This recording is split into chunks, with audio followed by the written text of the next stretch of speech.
Good morning. Good morning, good morning. Mom, grandparents, Auntie PC, I love you. A few years ago, I used to go to Faith Fellowship. Phil was like a dad to me. A few years ago, I was in a rebellious stage, and I told my mom I'm moving out, so she was like, get out. She kicked me out. And for a short while, Phil and April opened up their home to me. And they treated me just like a daughter. Automatically family. I lived with them for maybe like a week and a half, maybe 2 weeks. But I stayed on that futon, and it was a rough time in the family, and I was included just like the family. I was a daughter to Phil. I was a daughter to April, a sister to Monique and Elena. Thank you, Phil, for all that you showed. And Phil was the same at church as he was at home. He was always reading his word. He was always loving his family. He was always doing anything that he could to support and love the people around him. And anybody that's known Phil for any moment of time knows that that was just the way that he was. Whether you've known him for a week, a year, or you were his parents, you know that his love, not just for people, but his love for Jesus is what he stood for. And so, be encouraged, Mama, you're strong. You're so strong. Mo, Elena, you're going to be great daughters. Brian, Cheyenne, thank you for taking care of my sisters, too. I know Phil is excited and proud. Thank you. God bless.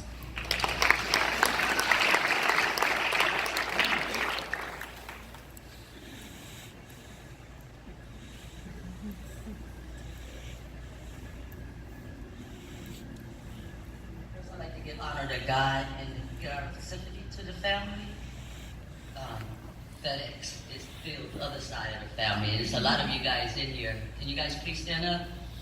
FedEx family.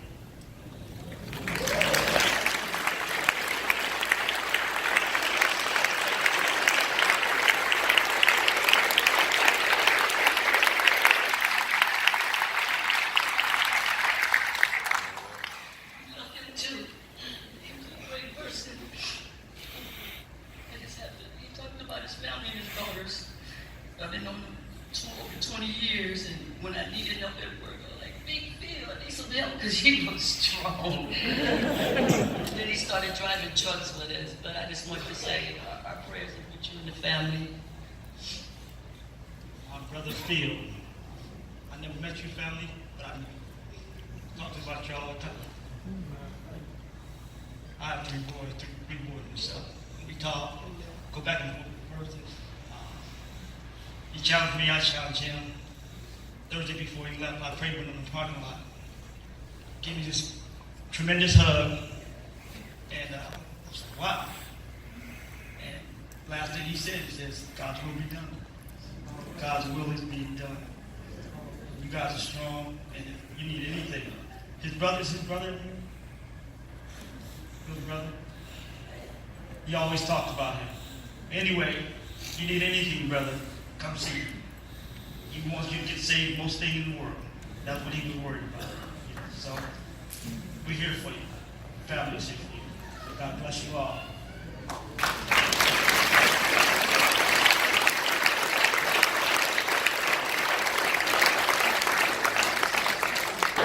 Just playing.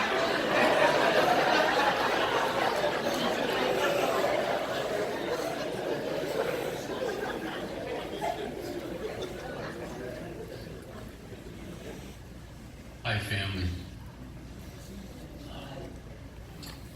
I was doing the parking when Phil got married, and I have the privilege to do the parking today. But my story is when I met Phil, we had a thing here at the church. It was called Food Pantry, and we gathered food, and then we gave it away to the community. And 5 years, Phil and I got to have fun with each other and work these heavy boxes, you know. And so I have a special place in my heart for Phil, and I know everybody in the food pantry that worked there does. So God bless you guys. I love you.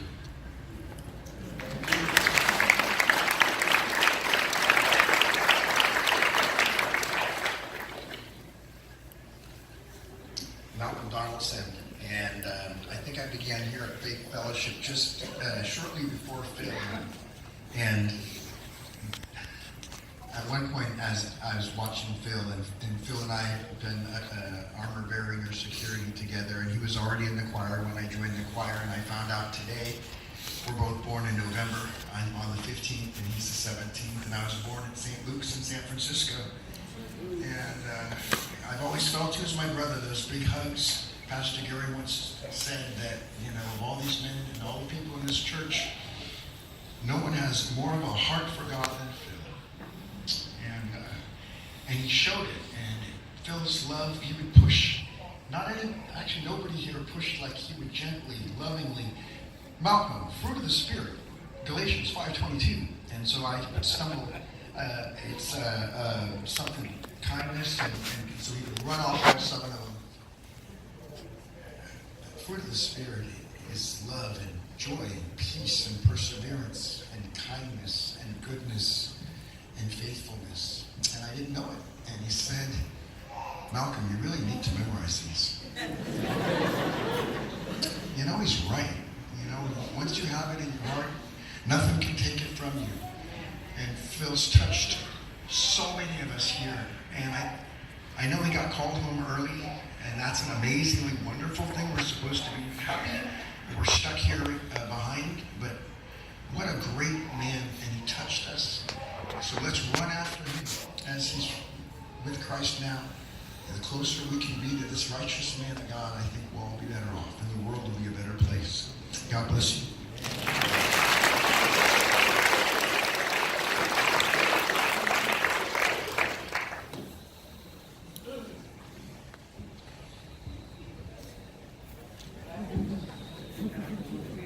How you doing, peoples? This isn't really kind of hard for me because not even a month ago, really, Phil gave me a hug at a marching band event. And while I was wearing my little uniform, white gloves, and signed up, he was sitting there taking pictures. It was kind of hard. I can still feel him hugging me. And, finally got to a point where I can, finally squeeze him back.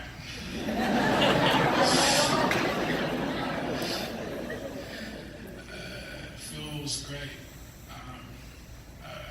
When I was, first started coming here, I think, when I really got to know Phil had this thing where he, break his way into your life until, you became his friend. And he was always joke. He used to be like, the way I met you, this man, I'll walk past you, you always mug me. It's like, do you ever smile, Violas? And I don't know. And since I met him, he always showed me love. And when I was going through hard times with my parents, and I didn't like talking to nobody for real. He still never asked him, just pushed his way into my life. And it was no joke. He was like a father, a real friend. I remember he said, drive to my house, pick me up, just play ball. Still can't shoot. But he's a real friend. He used to teach me how to work out, which was funny. But I think one of the best memories I'll ever have is going over to your house. They were making me a sandwich, and we were just chilling, laying back. I was making jokes, Phil was making jokes, and we were just smiling, and I just felt part of the family. I'm saying, I always love Phil, I always love the family, and I'll always be there for you.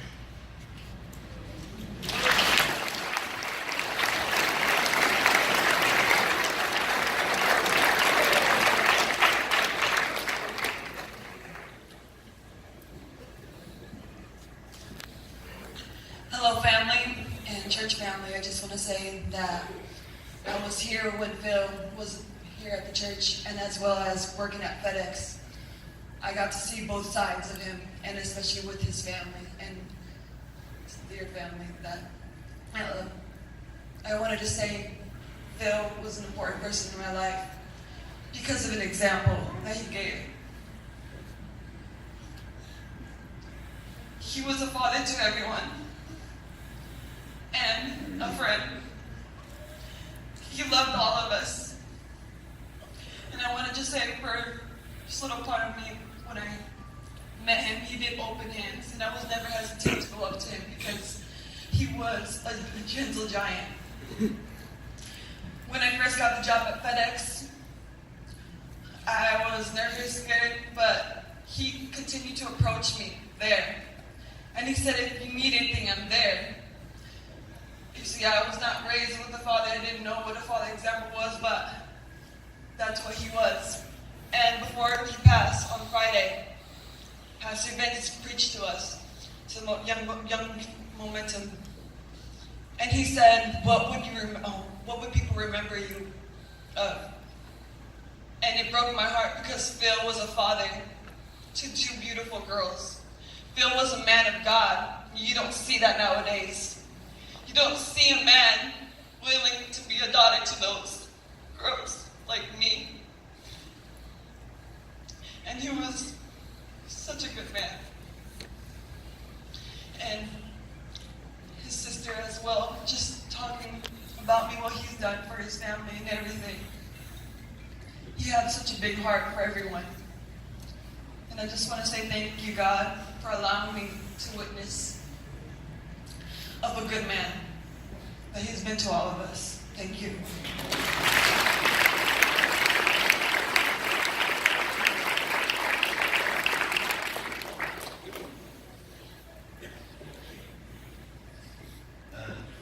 Hi everyone. Some of you might know me. My name is Rodrigo. Mo, I love you so much. Lena, I love you as well. Gentlemen, I don't really know you that well, but I'm sure I'll get to know you, and I love you guys too. My condolences to you as well. I love you so much. I know, just like everybody's been saying, and even as Pastor Gary said in his video, Phil was someone that was just an encourager. And as some of you may know, I do sing and I do other music things, and Phil, he always was someone who encouraged me. And I actually am in the same marching band as Viotis, and I played head snare, and Phil didn't know that, so he was actually at our last football game, and he saw me marching there with my snare drum, and he was like, after halftime show was over, he's like, "Ooh, man, I didn't know you could play like that." And he always was like that like encourager, that just like he always knew how to make you smile and how to make you feel good about yourself. And I just remember years back when probably the second time I ever encountered him, I tried to shake his hand, and he just looked at me like, "What are you doing?" And he just gave me this big old hug, and it was just like, Phil, he was someone that just, he always had a smile on his face, and he always had just this ability to make other people happy, just this energy, and I love Phil, and I'm really gonna miss him, and yeah, thank you.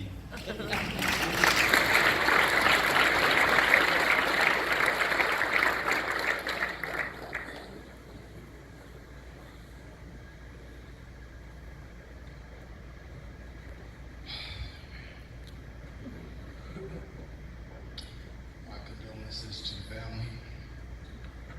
Philip and I were drivers at FedEx.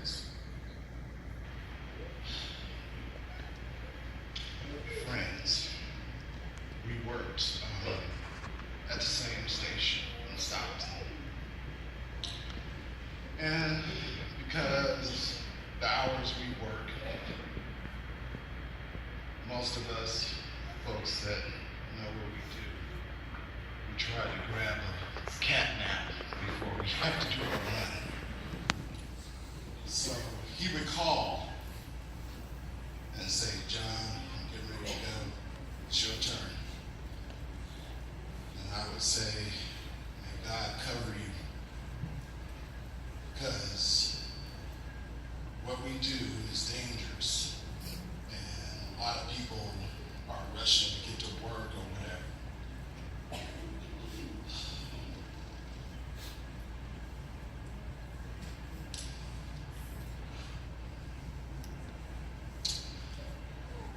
So many good memories.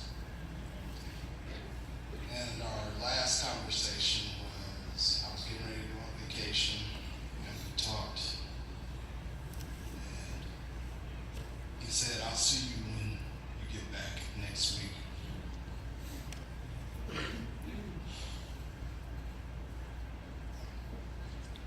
You can't imagine coming back into the country, turning on your phone and seeing that somebody you loved and worked with and cared for will not be there when you return to work. I know everyone has so many memories of their last conversations with Phil. He will be missed. And I'm so blessed to call you my friend. I will miss you, Philip.